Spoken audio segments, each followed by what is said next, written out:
Mahilig ba kayo sa bawang? Okay? Alam nyo, ang garlic, ang bawang, isa yan sa pinakaluma at epektibong home remedy na ginagamit sa buong mundo.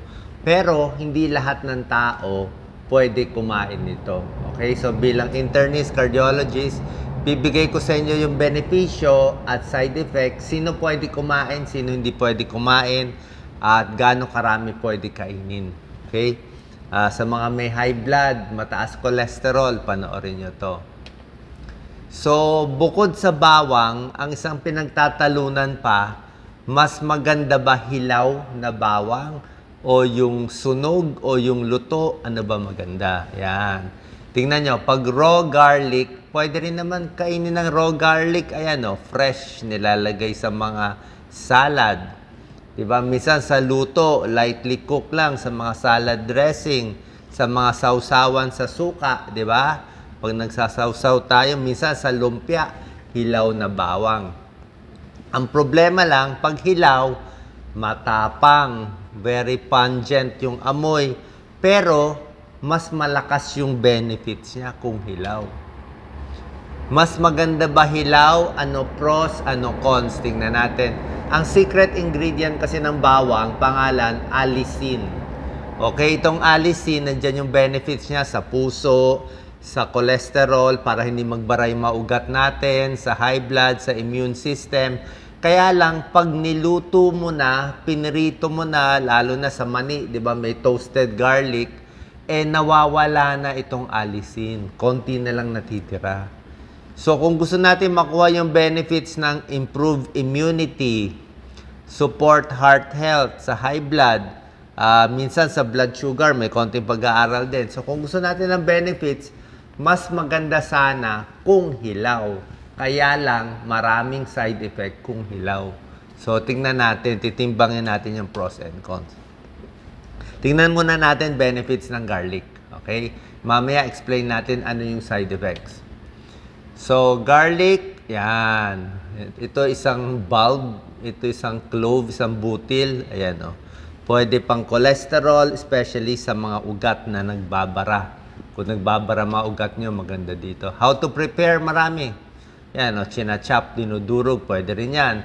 Yung iba, ginagawang garlic tea. Sinasabay, merong garlic lemon water. May ganun pang style, eh. Yan. 10 health benefits. Ito medyo napatunayan yung iba dito.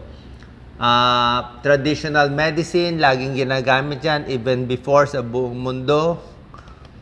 Marami siyang ingredient, pero basically yung allicin ang may benefits. Yung vitamins niya, konti lang. Konti. May vitamin C, pero konti lang. Kasi hindi ka naman makakain ng marami. Konti lang makakain mo. Mababa din sa calories. Number 2, pwede siya sa sipon. Trangkaso sa sipon. May pag-aaral, pag kumakain ng maraming garlic, nababawasan ang sipon by 63%. Ibig sabihin, lumalakas yung immune system.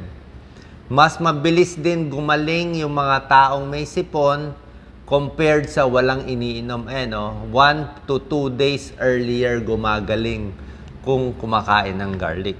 Okay? So, tingnan mo, okay ba yan o hindi? Sa blood pressure, meron din konting pag-aaral. Okay? Pero minsan yung dosis kasi ng garlic nila, medyo mataas yung dose. Kinumpara pa nga yung bawang sa isang beta blocker. Atenolol, kapatid ng metoprolol. Ano mas mabisa? Nakita, yung iba umiinom ng gamot sa high blood, pero mahinang gamot lang kasi yung atenolol, medyo weak to. Kinumpara yung iba sa garlic, medyo may laban din daw yung garlic. Pero ang daming kinakain nilang garlic 4 na butil. So, pag sa ibang bansa, laki-laki ng garlic nila, sa atin maliit ang garlic. So, 4 na malaking butil yan, medyo baka sumakit na tiyan nyo dyan. Pero, nakakabawas ng blood pressure. Pag hilaw, mas matapang pa. Ayan, no? Gano'ng kataas ang naibaba ayon sa pag-aaral? Up to 7 points. 7 millimeters mercury sa systolic, 4 millimeters mercury sa diastolic. Mababa lang, 7 o 4. Kaya pag konti lang yung high blood mo, let's say high blood mo 140/90, baka po pwede pa to. Pero kung mas mataas pa, kailangan mo gamot na. Pampababa ng cholesterol, pwede rin. Nakita nila, yung mataas ang bad cholesterol, bumababa ng 10 to 15% pag kumakain ng maraming bawang. Meron ding mga garlic supplement, meron din bawang. Sa high levels of cholesterol, yan, possible din. Heart disease, sakit sa puso, yan, yung mga nagbabaray, mga ugat sa puso, sa kidney, sa paa, ayan, may tulong din siya. Kasi nga, nabababa yung blood pressure, nababawasan yung bad cholesterol. Alzheimer's disease, tingnan natin. Yan, may tulong din konti. Antioxidant din kasi siya. Siyempre, pag maganda yung blood flow, maganda rin blood flow sa utak. Less dementia, less Alzheimer, less ulyanin. Pero hindi pa ganun kalalaki yung pag-aaral. Sa diabetes, not sure. Okay? May iba parang may tulong, may iba parang walang tulong. 'Di ba? Pero hindi siya nakakasama. Hindi siya nakakasama sa diabetes. Pwede makatulong, pero konti lang. So, pag may diabetes, kailangan nyo pa rin yung regular na gamot ninyo. Kahit sa high blood naman, kailangan nyo pa rin yung gamot nyo. Nakakatulong na siya bumaba ng 7 points at 4 points sa ibabang numero ng high blood. Yung iba ginagamit ng athlete. Dati, ginagamit ito ng mga atletas nung mga 2,000 years ago sa Greece. Habang bago tumakbo, kumakain sila ng bawang. Nakita nila, mas maganda yung performance ng puso. Ayan, pag meron silang garlic, tumatakbo, nagbabicycle, mukhang may tulong. Mas hindi napapagod. Meron din siya panlaban sa toxin. Ito, yung na-expose sa lead, yung mga lead exposure, itong mga masasamang toxin, kung ang trabaho mo sa mga baterya, sa kotse, expose ka sa chemical, pwede siya makatulong. Ayan, katulong din siya. So, pag lahat to, baka makatulong to sa'yo. Okay? Meron pa ibang sakit na hindi pa tiyak, pero pinag-aaralan. Baka may benefit. Fatty liver. Yan. May konting pag-aaral na pinag-aaralan, baka makatulong sa fatty liver. Yan ang mga next na pinag-aaralan. Sa regla, masakit ang puson. Yan, nababawasan sakit sa puson. Gum infection, may gingivitis, makain ng bawang, minumumog, possible nakakatulong. Okay? Kung meron siyang panlaban sa mga infection. Pero ang problema nga, di ba sinabi ko, maganda garlic, pag hilaw maganda, kaya lang marami siyang serious side effect. At mas matindi ang side effect kung hilaw. Di ba? Ano ang side effect kung hilaw? First, mas bad breath and body odor. Okay lang naman kung bad breath, di ba? Minsan nag-allergy, pwede rin. Pero ang mas delikado, itong mga pagdurugo. Okay? Kasi nakakalabnaw siya ng dugo konti. Nakakaluwag ng mga ugat, pwede kang magdugo. So, kung may aspirin ka na, meron ka ng gamot na pampalabnaw, 'di ba? Tapos kumain ka pa nito, pwede mag-ulcer, pwede magdugo sa tiyan, sa ibang parts.